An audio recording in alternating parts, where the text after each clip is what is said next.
তো hello, good evening gent. বোকা লোক, পাগল ছাগল লোক, কথা বলতে পারে না, কথা আটকে যায়, ম্যায় ম্যায় ম্যায় ম্যায় করে, গায়ে গায়ে গায়ে গায়ে করে। गजब बेइज्जती है।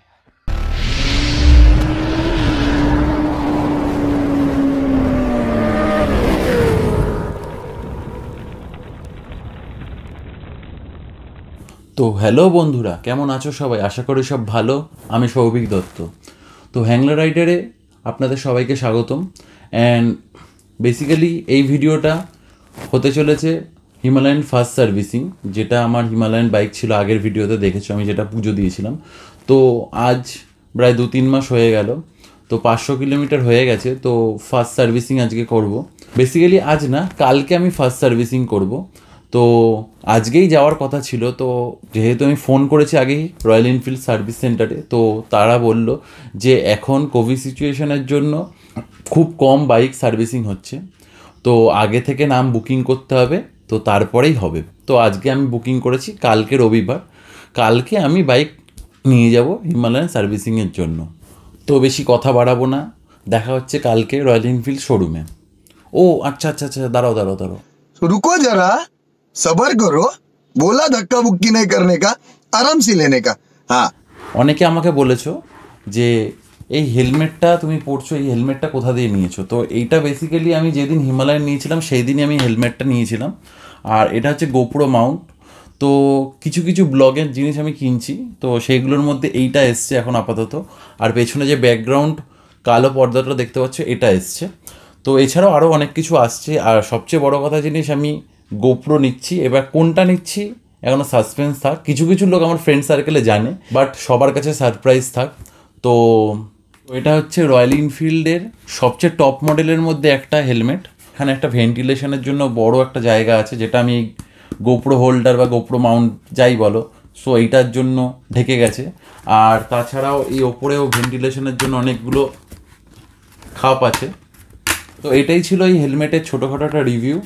তো এর থেকে আর বেশি কিছু বললাম না। আর যদি এর থেকে বেশি কিছু জানতে চাও, তো আমাকে কমেন্ট বক্সে অবশ্যই SMS করো, আমি তার রিপ্লাই দিয়ে দেবো।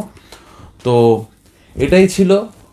আর হ্যাঁ, আমার হিমালয়ানের কিছু কিছু প্রবলেম আছে, সেগুলো আগে দেখে নাও, তো তারপরে সার্ভিস সেন্টারে যাচ্ছি। ওকে। প্রবলেম নাম্বার 1, পেছনের চাকা।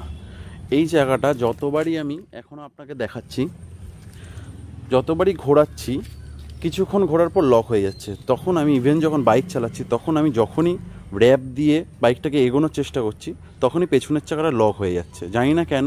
অ্যান্ড আমি সার্ভিস সেন্টারে ফোন করেছিলাম, তো তারা বলছিল যে আপনি হয়তো ব্রেকে পা রেখে চালাচ্ছেন। তো আমি তাদেরকে বললাম না, আমি ব্রেকে পা রেখে চালাচ্ছি না। তো তার সত্ত্বেও এই প্রবলেমটা রয়ে গেছে, এখনও রয়েছে।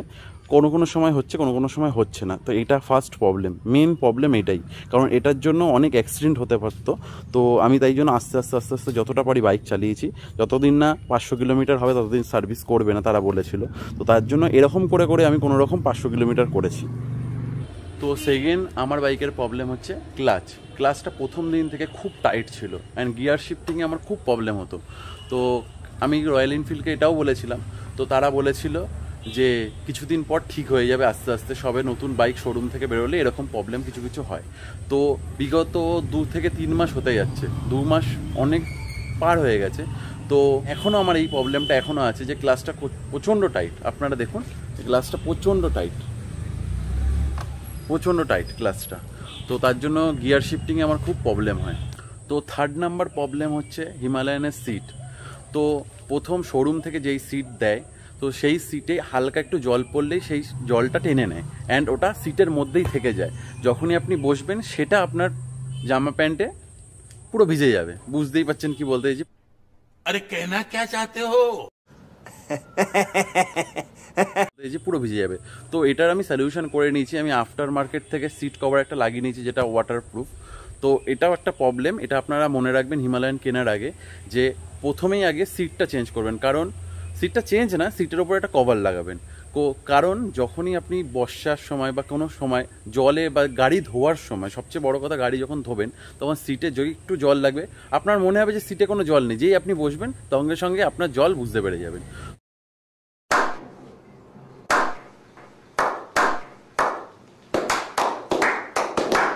জন্য এটা মেন ইম্পর্টেন্ট আরেকটা জিনিস যে আপনার যখনই বাইক কিনবেন হিমালয়ান ফার্স্ট সিট কভার লাগাবেন।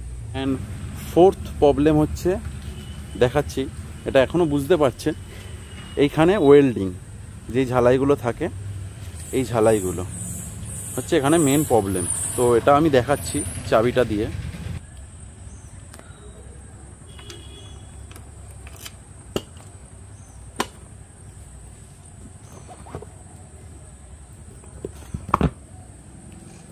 দেখুন এমনভাবে ঝালাই করে এখান থেকে ফাঁকা।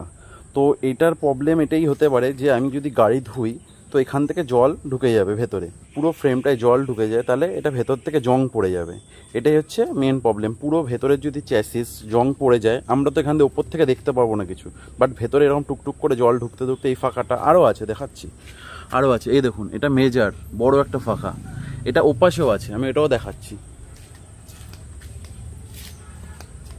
এ দেখুন এখানে, অ্যান্ড স্ট্রিটের এই সাইডেও তাই, এই সাইডেও তাই, এইখানে, এখানে। কেন জানি না রয়্যাল এনফিল্ড এই জায়গাগুলো একটুখানি ঠিকঠাক করতে পারলো না। অর্ধেক ঝালাই, দেখুন কোনো ঝালাইয়ের জায়গাগুলো কি বাজে বাজে টাইপসের করা, মানে কোনো একটুখানি ঘষে যদি একটু ঠিকঠাক করে দিত তাহলেই হয়ে যেত। অর্ধেক জায়গা, অর্ধেক ঝালাই এরকমভাবেই করা। এবার জানি না এটা কতদিন টিকসই হবে, এখন তো অবশ্যই ভালোই আছে, তো পরবর্তীকালে দেখা যাক। এই ঝালাই যদি এখান থেকে খুলে যায় তাহলে একটা বড় প্রবলেম হতে পারে। তো আমি এগুলোও বলেছি, তখন ওরা বললো যে আপনি কিছু করে এখানে এমসিল লাগিয়ে দিতে পারেন বা অন্য কিছু লাগিয়ে দিতে পারেন। তখন আমি বললাম যে রয়্যাল এনফিল্ড এটা কেন করে যে এরকম টাইপের ঝালাই রেখে দেওয়া, এই জায়গাটা একটুখানি ঝালাই করে দিলে তো ভেতরের ফাঁকাটা বন্ধ হয়ে যায়। তো এটা হচ্ছে আরেকটা প্রবলেম। আরেকটা প্রবলেম হলো এইটা, এটা হচ্ছে গাড়ির রিফ্লেক্টর, যেটা এখানটায় লাগানো থাকে, প্রথম চাকার এখানটায় লাগানো থাকে, এপাশে একটা ওপাশে একটা। তো এটাও আমার 2 দিনের মধ্যেই খুলে যায়, অ্যান্ড এটা আমি পেয়ে গেছি, এটাই ভাগ্য ভালো যেটা পেয়ে গেছি। তো এটা এমনিও অতটা বড় প্রবলেম না, বাট রয়্যাল এনফিল্ডকে এটা দেখা উচিত যে এরকম ছোটোখাটো যেগুলো থাকে সেগুলো একটু ভালো করে পেস্টিং করে এখানে লাগিয়ে দেওয়া উচিত। আর একটা ওপাশে আছে, দেখাচ্ছি, এটাও কিন্তু এখন দুলছে, দেখতে পাচ্ছেন, এটা এখন দুলছে। তো জানি না এটা কবে খুলে যাবে, তো আমি এই দুটোকেই একবার খুলে ভালো করে আঠা দিয়ে আটকে দেবো। আরেকটা প্রবলেম হচ্ছে হিমালয়ানের হেডলাইট। এই যে হেডলাইট আমি বেশি রাতে চালাইনি, যা কিছু কিছু দিন যেইগুলো রাতে চালিয়েছি, তো হেডলাইটের লোয়ার যেটা মানে ডিপার যেটাকে বলা হয়, তো সেটা মিডিয়াম, আর যেটা আপার সেটা একদম গাছের ওপর, জানি না কেন।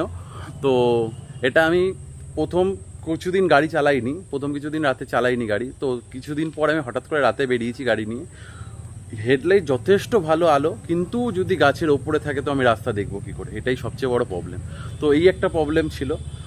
আরও ছোটোখাটো অনেক প্রবলেম আছে, যেমন হচ্ছে অয়েল ট্যাঙ্ক।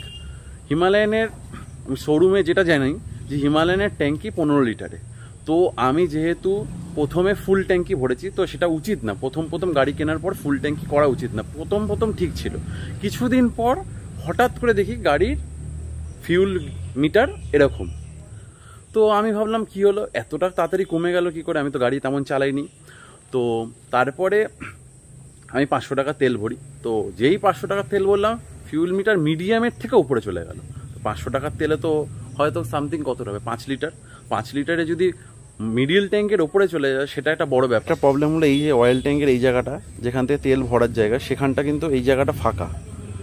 আর যখন গাড়ি ধোবেন, একটা জিনিস মনে রাখবেন, গাড়ি ধোবেন বা বৃষ্টিতে যখন রাখবেন গাড়িটা, তো এই জায়গাটা কিন্তু জল দাঁড়ায়। এই জায়গাটা আপনি যতই হোক বৃষ্টি কমে যাওয়ার পর আপনি যখন ফার্স্ট গাড়িতে উঠবেন তখন এই জায়গাটাকে খুলে মুছে নেবেন, কারণ এই জায়গাটা লক সিস্টেম থাকে, তো এখানটায় জল দাঁড়ালে লক সিস্টেমটা পরবর্তীকালে খারাপ হয়ে যেতে পারে।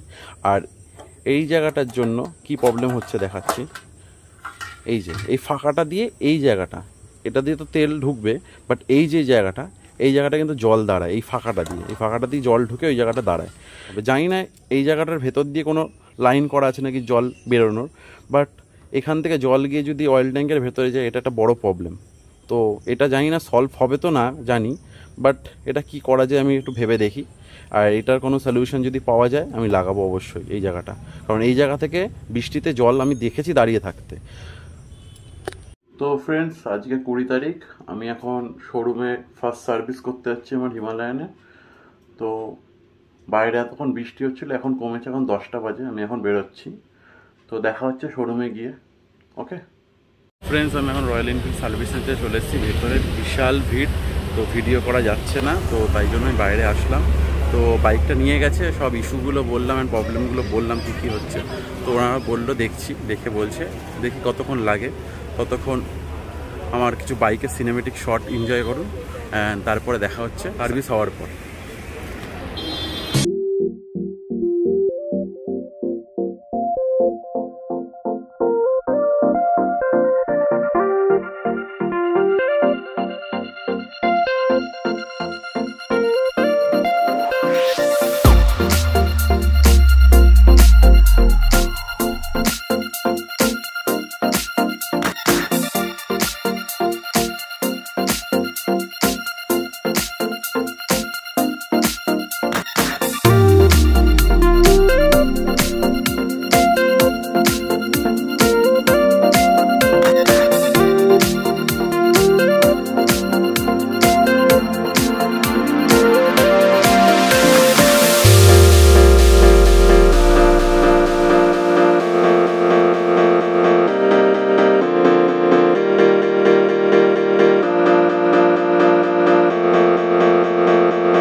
তো এই ছিল আজকের ভিডিও। আশা করি মোবাইল দিয়ে যতটা পারবো দেখানোর চেষ্টা করেছি। তো এর থেকে আর বেশি কিছু বলার নেই। হ্যাঁ, যদি ভালো লেগে থাকে অবশ্যই সাবস্ক্রাইব করো, অ্যান্ড লাইক, শেয়ার, কমেন্ট করো। আর ছোট ভাই হিসাবে, ফ্রেন্ড হিসাবে, যে হিসাবেই মানো, সাপোর্ট করো একটুখানি। আর হ্যাঁ, যা করবে মন থেকে করবে। তো টাটা, বাই।